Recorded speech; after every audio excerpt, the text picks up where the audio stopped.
Gracias por estarnos acompañando en una entrevista a través de chapinísima.com. Hoy me encuentro de verdad con un ícono de las tiendas en general en Guatemala. No pasa desapercibida bajo ninguna circunstancia. Nuestro invitado el día de hoy, le agradezco la hospitalidad. Jack Kuznor nos está recibiendo aquí en su increíble ABM. Ya tienen 49 años en el mercado. ¿Imaginaste que a los 49, cuando arrancaste, te imaginaste 49 años después estando como estás? ¿O eso es algo que nunca se piensa? Sí me lo imaginé, y esto viene muy al caso. Yo me recuerdo que cuando uno es pequeño, a uno siempre le preguntan qué quiere ser usted cuando sea grande. Y tenía todos mis amigos y todos los del barrio, y todos tenían la manera de responder: yo quiero ser doctor, yo quiero ser ingeniero, bombero, etc. Y cuando a mí me preguntaban: ¿y usted qué quiere ser cuando sea? Yo quiero ser rico, les decía.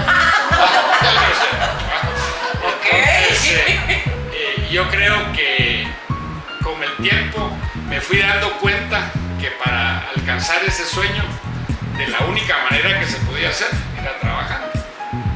Por supuesto. Y entonces no hubo más que, saliendo de bachillerato, empecé a buscar qué podía hacer yo para ganar plata. ¿Siempre sentiste que tenías ese don de comerciante? Toda la vida. Y ese don de comerciante lo tuve, gracias a Dios, a la escasez. Nunca fue por la abundancia. La escasez me hizo despertar esa chispa de poder convertir las cosas en utilidades. Cuando tenía 14, 15 años, que era la época que uno empezaba a salir con las chavas, uno necesitaba plata para ir al cine, que 60 len para ir al Capri, que 75 para Lux. ¿Y de dónde sacaba esa plata? Pues bueno, había que hacer algo, y entonces yo tenía amigos ahí en el barrio con que nos decidimos a hacer jardines, a reparar bicicletas, a pintar casas. Y cuando se nos iba acabando entonces mi abuelita un día hizo jaleas. A vender jaleas. Y me puse a vender jaleas. Y me fue muy bien vendiendo las jaleas de la abuelita. Mermeladas de la abuelita. Y yo las llevé en una caja y le envié a todos mis amigos, a las mamás de mis amigos. A veces me daba vergüenza porque había señoras que me compraban, y cuando abrían el cajete de la cocina tenían como 10 botes. Pero me volvían a comprar otro bote. Y yo así poco a poco pude salir adelante en esa época, que es tan difícil dar las fichas para llevarse a las chavas a donde uno quiera. ¿Cuántas chavas tenían al mismo tiempo? Esa es otra cosa. Una no sale tan cara. En esa época era difícil tener novia, pero sí era fácil tener amigas. Ahí lo bonito es pues ir con las amigas al cine y entonces a ver cuál era con la que no clashaba. Y de repente había una que clashaba, pues a esa sí ya se me invertía un poquito más, pero a las demás solo se les invitaba un heladito, pero decían: qué buena gente es aquel que nos invita a todos, un heladito, a una gaseosa, lo que sea. Pero eso me hizo realmente buscar fuentes de ingreso, y las encontré a través del comercio. El comercio me dio muchas satisfacciones. Era una época, estoy hablando de los años 65, 70, en donde cuando uno no conseguía chance en ningún lado, le decían los papás: andate aunque sea de vendedor, pero hace algo, ¿va? Claro. Y entonces era la época en que, bueno, era uno vendedor de enciclopedias, vendedor de seguros, vendedor de esto, vendedor era como quien dice: este no sirvió en la universidad, no sirvió para nada, y se convirtió a vendedor. ¿Y tú sí fuiste a la universidad? Fui a la universidad, estuve en la Universidad Rafael Landívar, y tuve el gusto de participar de la primera promoción de publicistas y mercadólogos de Guatemala. No me llegué a graduar, pero sí logré estudiar con todos los íconos de la publicidad y mercadología de Guatemala, y una carrera apasionante. Me fascinó realmente la carrera de publicidad y mercado, y toda la vida me quedé con la espinita de que yo voy a ser algún día publicista, ¿no? Pero las cosas de la vida me hicieron tener que buscar un empleo estable. Me casé muy joven, 19 años. Tuve a mi primer hijo a los 20 años. entonces había que buscar un trabajo estable, porque había que Exacto. mantener una familia, ¿verdad? Entonces la historia empieza ahí. Conseguí un trabajo de vendedor, lógicamente, ¿verdad? Que era lo que me gustaba hacer en una gran empresa, la IBM de Guatemala. En esa época la IBM era la IBM y el señor iba a ser vendedor de máquinas de escribir, de máquinas de escribir eléctricas, en una época en donde una máquina de escribir costaba casi como un carro. O sea, ¿quién me va a comprar una máquina de escribir? Era un reto demasiado grande, sí. Bastante grande, pero se hizo. Y fue ahí donde me hice realmente un vendedor profesional. La IBM me dio la escuela, me dio la clase para ser un vendedor profesional. Luego de 5 años de trabajar en ventas en IBM de Guatemala, empecé a tener un poquito de ganas de progresar. Y en todas las empresas uno mira al gerente, y por lo regular al gerente uno lo mira como que no hace nada, ¿va? Y entonces dice uno, yo quiero ser gerente, ¿va? Yo quiero ser gerente porque pues el gerente no tiene que salir a pedalear a la calle, no tiene que salir a hacer esto, no tiene que salir a hacer el otro, y gana más que yo y me regaña todo el día, y entonces yo quiero ser gerente. Y en la IBM había una costumbre muy bonita que cada año se juntaba uno con el gerente general, y el gerente general le preguntaba a uno cuáles eran los planes que uno tenía para ese año. Me recuerdo que en el año 76, principio del 76, el gerente de la IBM me citó a su oficina como todos los años. Me dijo, mire, ¿cuál es su plan para este año? Mire, a mí me gustaría ser el gerente de ventas. ¿Y qué hacemos con su jefe? Me dice. Bueno, que su jefe se venga aquí donde usted está. ¿Y yo qué? ¿Y yo qué, va? Pues usted mire para dónde se va. Entonces, a mí me pareció algo lógico, ¿va? Pero yo creo que a ellos no les pareció muy lógico el asunto, ¿va? Y a partir de ese momento, pues, me presionaron un poquito más y empezaron a salir dentro de mí por otros amigos que ya se habían retirado de la empresa, y me empezaron a llenar la cabeza y mira ahí, ¿por qué no te Independizar. salís y te independizás? ¿Y qué vas a hacer? Pues, ¿qué puedo hacer si yo solo sé vender suministros para máquinas de escribir y máquinas de escribir? Pues, bueno, dije yo, me voy a salir de la increíble ABM, voy a renunciar. Y el terremoto, me recuerdo que fue el 4 de febrero del 76. Ya lo traicionó la marca, escucharon. Voy a salirme de la increíble ABM. Ay, me traicionó la marca, bueno, voy a salir de IBM. Y el 16 de marzo de 1976 tomé esa decisión, cuando Guatemala estaba en plena reconstrucción. Claro. Había una gran parte de la gente que me decía, ¿cómo te vas a salir ahorita? Si ahorita todo está botado, todo está caído. Recuerden el terremoto del 4 de febrero del 76. Y sin embargo yo decía, yo me motivaba mucho por todos los mensajes que salían en el periódico. Guatemala está de pie, te vamos a reconstruir. Y yo decía, bueno, es el momento de ir yo a vender, porque se cayeron y voy a vender mucho. Y me salí de la IBM de Guatemala en esa fecha y empecé a ver cómo organizar una empresa. Originalmente la empresa se llamó J. Usinot. Sí. Esa La gran teléfono 64504. exactamente. Ay, Y mi Dios. primer medio de transporte fue un Venesolix. Yo creo que a nadie conoce eso. Y fue así como cuando me salí me dijeron, bueno, ¿y qué nombre le va a poner a la empresa? Yo venía tan entusiasmado con la IBM que yo le voy a cambiar una letra nada más, ¿no? Yo le voy a poner ABM. Y fue de ahí que nació la ABM. Sí, no pues. tiene ningún otro sentido más que solo le cambié una letra. Ahí, tenemos ahí. ¿Verdad? ABM de Guatemala y IBM de Guatemala. Y entonces La increíble nace después. La increíble nace después. Sí. La increíble nace después por una serie de circunstancias, pero empieza ABM de Guatemala. ¿Y qué es lo que empiezo a vender? Como no tenía mucho capital, entonces mi primera inversión la hice en cintas para máquina de escribir. Ahora sí, como yo hice la tarea, entonces es cierto que vendiste 11 quetzales en cintas de máquinas de escribir. Exactamente. 11 quetzales, que fue su primera venta. Empiezo yo a vender cintas y toda la gente. Según yo iba a salir a la calle, todo el mundo me iba a comprar cintas, porque yo aparte era galán, era guapo, era galán. ¡Casaquero! Sí. Y resulta que empecé a visitar clientes, porque en ese tiempo era pedaleando, que se necesitaban todos los clientes, no era que uno llamara o WhatsApp, no, era pedaleando y tocando puertas. ¿Y qué tal, señorita? ¿Qué tal está? ¿Se acuerda de mí? Soy el que trabajaba antes en IBM, fíjense que ahora estoy vendiendo cintas.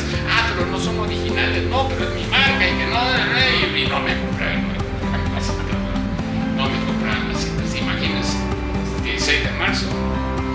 Y en eso, el 16 de mayo, paso por el Banco de Londres y Montreal en la 8ª Avenida. Y 11 calle, departamento de compras. Llego, señor jefe de compras, ¿qué tal? Mucho gusto, mi nombre es Jack Businot. Fíjense que yo tengo esta empresa y vendo cintas para máquina de escribir. Miren qué casualidad, ahorita me acaban de decir que les hace falta de las 5121. ¿Tiene usted cintas de esas? Por supuesto. ¿Y cuándo me la pueden? Ahorita se la puedo entregar y se la entrego, le hago la factura por 11 quetzales, me la paga. Señores, ese fue el detonante para ya nunca parar. Yo dije, sí se puede. Sí se puede.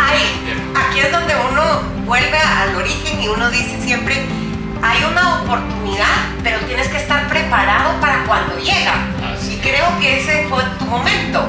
Así es. Y no desistir. Persistir, persistir y nunca No desistir. Si uno tiene esa ilusión, uno la logra. Desde que iniciaste ABM, ¿estás ubicado acá en Zona 9, en Plaza España? No. Hemos tenido varias migraciones. Empezamos en la 5ª Avenida, 13-13, como lo dice el cuadro ese de allá arriba, ¿va? Y empezamos en la 5ª Avenida, 13-13, Zona 9, y era su servidor. Al cabo del tiempo tuve una secretaria, de ahí tuve un mensajero para ir a repartir cuando las ventas empezaron a crecer, ya no me alcanzaba para irlas a dejar yo todas, pero al principio empezamos solo. Yo hacía las facturas, yo facturaba. De hecho, el inicio fue en mi casa de la colonia Granay. Saqué a mi hijo, Cristian, del cuarto, lo arrejunté con su hermana Michelle en otro cuarto y yo usé de oficina el cuarto de Cristian. Ahí tenía almacenadas mis 10 máquinas de escribir, que fueron las primeras que traje. Ahí tenía almacenadas mis cintas, tenía mi escritorio, ahí facturaba, ahí escribía. El todólogo, ahí porque toca. ahí hacía todo. Sí. Pero con mucho ¿Y a partir esfuerzo. de qué año estás aquí muy bien ubicado? Porque está súper céntrico. Exacto. Sobre la 12 y... Estamos sobre la calle Montúfar y Plazuela España, Exacto. 7ª Avenida, Ah, sí. 7ª Avenida de la zona 9. La Plaza España, Nueva Plaza España. La nueva Plaza España, y colindamos con la 13 calle Sí. y 7ª Avenida también. Súper bien, ajá. Nosotros estuvimos muchos años en la 7ª Avenida de la zona 1, donde era el edificio de la IBM. Porque no sé si se recuerdan que yo le dije al gerente que yo quería Sí. que se fuera y antes de terminar le dije, yo algún día voy a tener su oficina. Y la tuve. No tuve que alquilar el edificio. Pero tuve la oficina. Te costó, pero tuve la oficina. ¿Eso fue venganza, orgullo o qué? Fue realmente una casualidad, ¿verdad? Que me alquilaran el edificio cuando la IBM se trasladó a la Reforma. A mí el señor... Y tener la capacidad de... No, tuve la suerte y la dicha Ajá. de que el señor Asturias Multon, que era el dueño del edificio, como que le caí bien, y él me dijo, mire Patojo, ¿por qué no se queda con el edificio?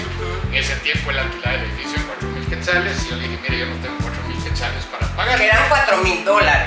Sí, pero estamos hablando De hace, o sea muchos que años. al cambio ahorita sería mucho Y el más. señor Asturias fue tan lindo conmigo que me dijo, ¿y cuánto me puedes pagar?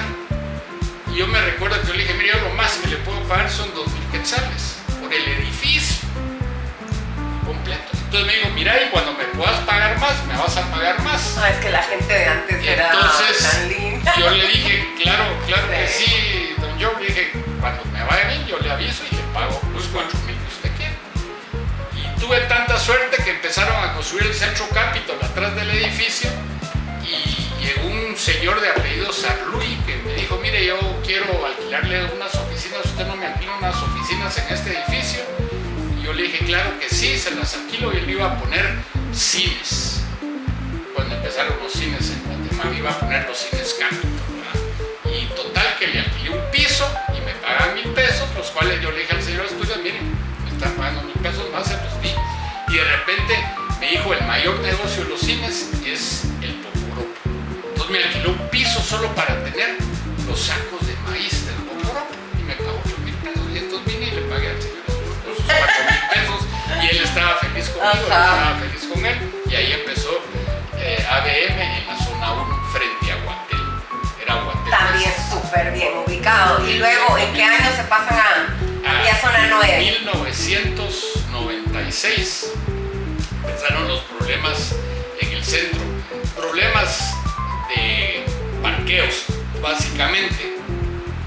La municipalidad ya no dejaba que uno descargara camiones, que uno cargara camiones, o sea, se empezó a complicar la situación comercial en la zona 1.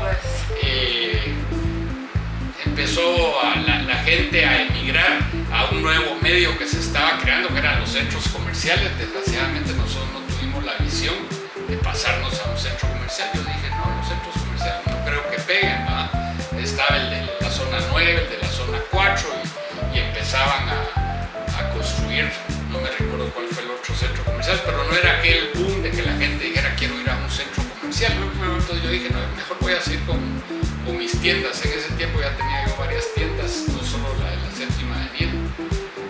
Y se empezó a complicar la situación en el centro, entonces tuvimos que ver cómo emigramos. Aquí en la Plazuela España, un día, un licenciado que era cliente mío me dijo, mire, estamos vendiendo un terreno ahí en la Plazuela España, ¿y cuánto quieren? Pues queremos tanto.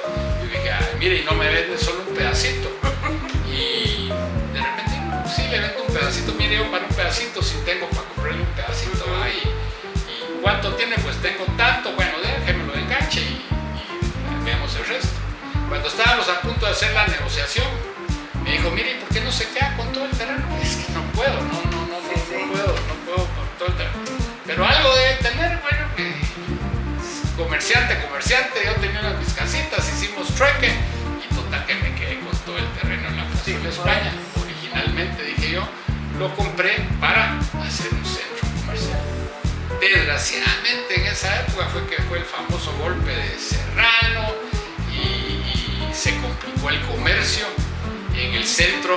Ya el edificio no era del señor Asturias, sino que era de sus herederos. La renta ya había subido demasiado, ya me costaba mucho pagar la renta que los herederos pretendían, y tomé la decisión de que iba a trasladar mis oficinas para acá, para la zona 9. Eso fue en el año 1976.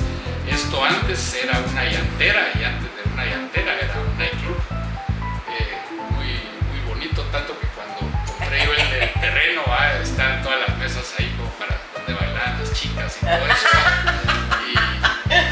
Y así abrí la ABM, como que fuera, no tenía plata para nada, el parqueo era de piedrín, y decidimos trasladarnos completamente de la zona 1 a la zona 9 en 1976. El secreto de venir creciendo constante, ¿cuál ha sido?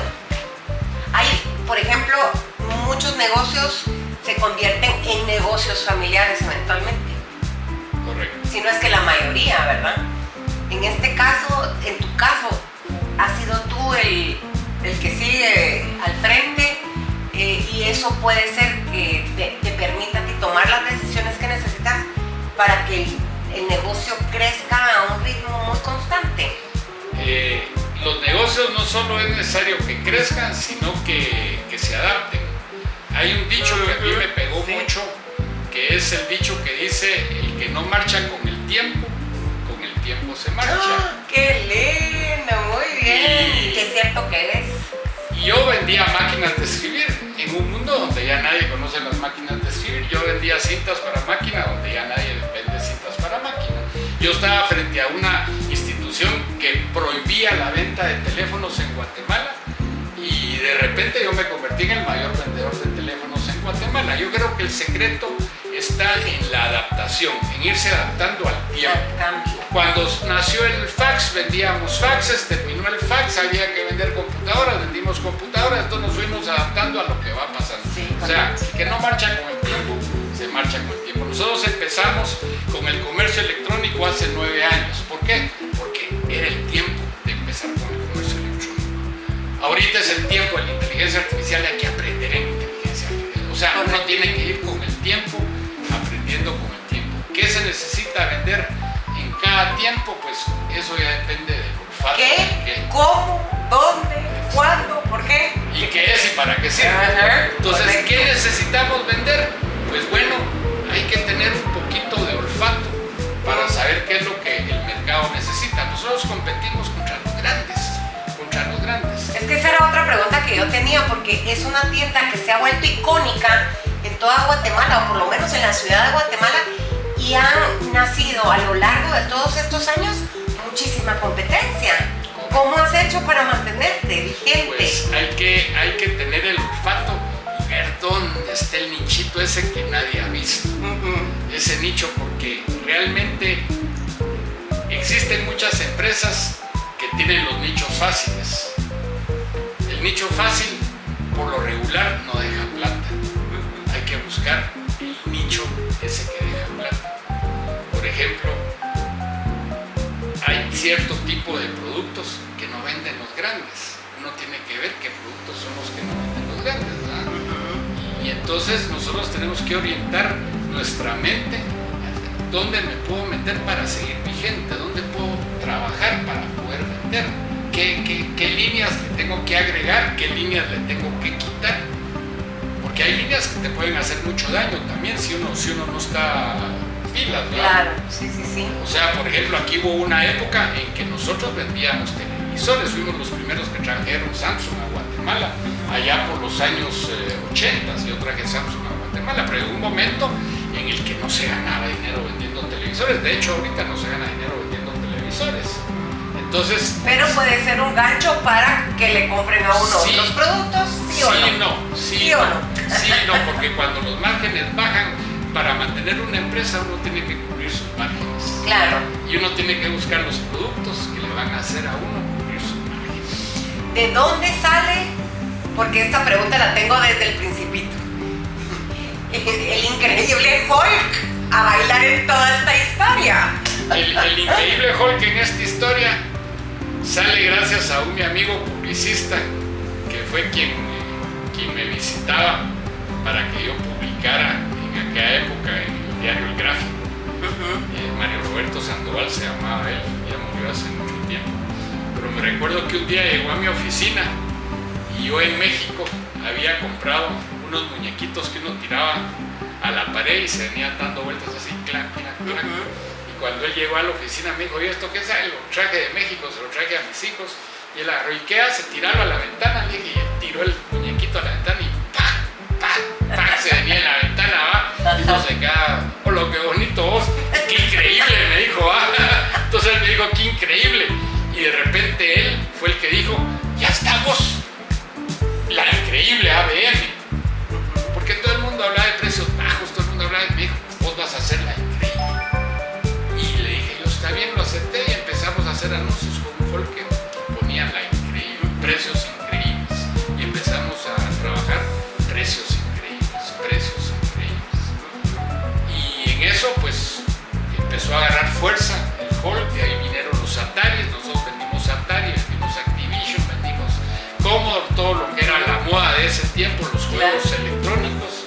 Y empezamos con que increíble y empezamos a hacer concursos increíbles y entonces los niños que llegaban a los concursos que hacíamos en la zona 1 llegaban felices porque era el lugar donde estaba Hulk. Yo hice un muñeco de manera que era Hulk y todos los niños, ahí está Hulk, ahí es donde se hacen los juegos y me prensé del increíble sin querer. Y tomaste posesión de Hulk. No tomé posesión porque sí, la gente de Marvel en algún momento me obligó a comprarles productos y a comprarles ciertas cosas, pero de una forma muy normal.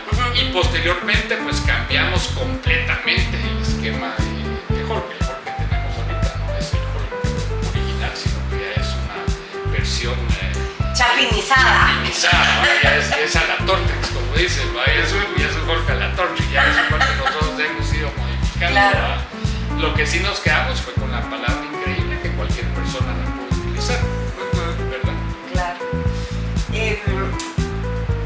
Dentro de la filosofía, digamos, de tu tienda, ¿cuáles son los valores que tú, como CEO de la increíble ABM, gusta de compartir con sus colaboradores y es parte de lo que tú reflejas con tus clientes?